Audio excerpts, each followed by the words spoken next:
तो भाई welcome my word news channel पर। तो भाई ये खबर सुनो।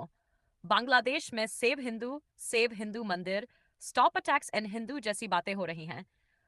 अब सवाल यह है कि चलते हैं वीडियो की तरफ, पाकिस्तानी पब्लिक का इस पर क्या रिस्पॉन्स है। बांग्लादेश अब पाकिस्तान के साथ मिल तो नहीं सकता, लेकिन उसके ताल्लुकात बेहतर हो सकते हैं। अच्छा। इंडिया से वो 2400 अरब डॉलर की जो है वो चीनी खरीदारी करता था। अच्छा। अब वो मुआहदा पाकिस्तान के साथ होने जा रहा है, जो इंडिया से नहीं। बांग्लादेश मुल्क बनाने में सबसे बड़ा हाथ इंडिया का था। ठीक है। इंडिया बांग्लादेश की करेंसी बेहतर करने में सबसे बड़ा हाथ इंडिया का था। ठीक है। उनका तजारत बेहतर करने में सबसे बड़ा इंडिया का हाथ था। मैं कहता हूँ सबसे पहले बांग्लादेश एज ए का कंट्री एक्सेप्ट इंडिया ने किया बांग्लादेश। सबसे पहले इंडिया ने एक्सेप्ट किया, ठीक है। फिर दूसरे मुल्कों के साथ रिलेशनशिप बनाने में सबसे बड़ा किरदार इंडिया का था। ठीक हो गया। आज हम सोचते हैं हाँ। कि बांग्लादेश के साथ मामला बेहतर होने चाहिए। हाँ, हाँ। ठीक है, होने चाहिए, ठीक है। मगर हमें सोच समझ कर करना चाहिए, क्योंकि बांग्लादेश जो है उसमें आप तवक्कुआत ये नहीं रख सकते कि वो आपको दोबारा डस ना ले। जब पाकिस्तान बना था, जी।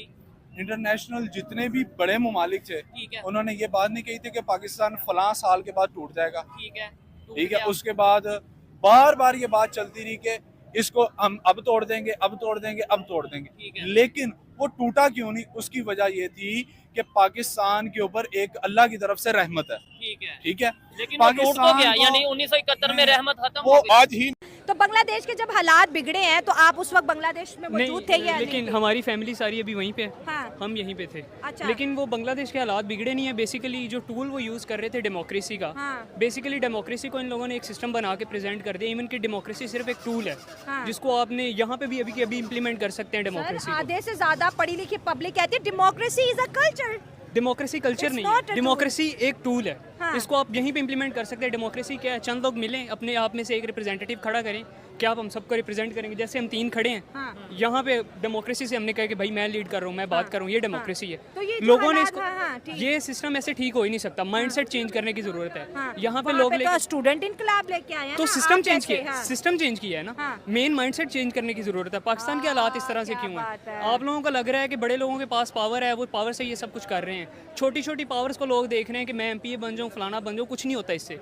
इससे ऊपर एक पावर है। आप लोग देखें, अगर इंडिया आज हमसे इतना आगे क्यों है, ये गलत बात नहीं है, ये बहुत अच्छी बात है। कि वो अभी आगे है, हाँ, आगे है, हाँ। वो डिजर्व करते हैं। अभी अच्छा। यहाँ से बहुत से लोग जैसे पाकिस्तान से बाहर जा रहे हैं, तो इनको लग रहा है कि पाकिस्तान के नौजवान यहाँ से बदजन होके जा रहे हैं, लेकिन ये बुरा नहीं है। हाँ। अगर आज से 20 साल पहले इंडिया के कुछ लोग, कुछ स्टूडेंट्स गए हैं, बाहर ना जाते, बहुत, हाँ। तो वो आज इस मुकाम पे ना होते। सबसे पहले तो हमें अपने मुल्क के कामों पे फोकस करना चाहिए, जो कि बहुत से काम है।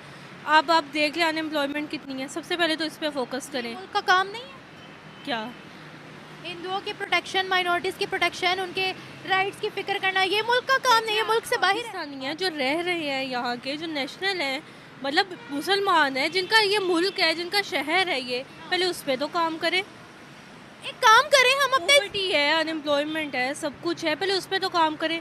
कितने देश मुसलमानों का है, मुसलमानों का ही है ना, इस पर गैर मुस्लिमों को कोई हक नहीं है। है। लेकिन पहले अगर उनके हकूक पूरे हो जाए मुस्लिम्स के, तो फिर ज़रूर उसके बाद उस पर फोकस किया जाए। ये भेदभाव आया कहाँ से कि मुसलमानों के हकूक पूरे हो जाए फिर हम जाएंगे गैर मुस्लिमों पर? झंडा कहता है आपके मुल्क के सिटीजन्स बराबर हैं। 16 दिसंबर 1971 की जीत को लेकर इंडिया में इस दिन को विजय दिवस के नाम से सेलिब्रेट किया गया। इंडिया के प्राइम मिनिस्टर नरेंद्र मोदी ने इस हवाले से ट्वीट किया और कहा कि 1971 में जिन शोहदा ने अपनी जानों के नजराने पेश किए और हमें इस जीत से हमकनार करवाया, हम उनकी जुर्रत और हिम्मत को सलाम पेश करते हैं। लेकिन इंडिया के प्राइम मिनिस्टर नरेंद्र मोदी की इस पोस्ट पर बांग्लादेश के सियासतदान काफ़ी नाराज नजर आ रहे हैं। उनका कहना है कि 1971 की जीत इंडिया की नहीं बल्कि बांग्लादेश की जीत थी। 1971 की जंग में बांग्लादेश के लोगों ने और बांग्लादेश की आर्मी ने अपना खून बहाया था। इसमें इंडिया का कोई खास किरदार नहीं है, लिहाजा इसका क्रेडिट इंडिया और इंडियन आर्मी को ना दिया जाए। ये इंडिया की नहीं बल्कि बांग्लादेश की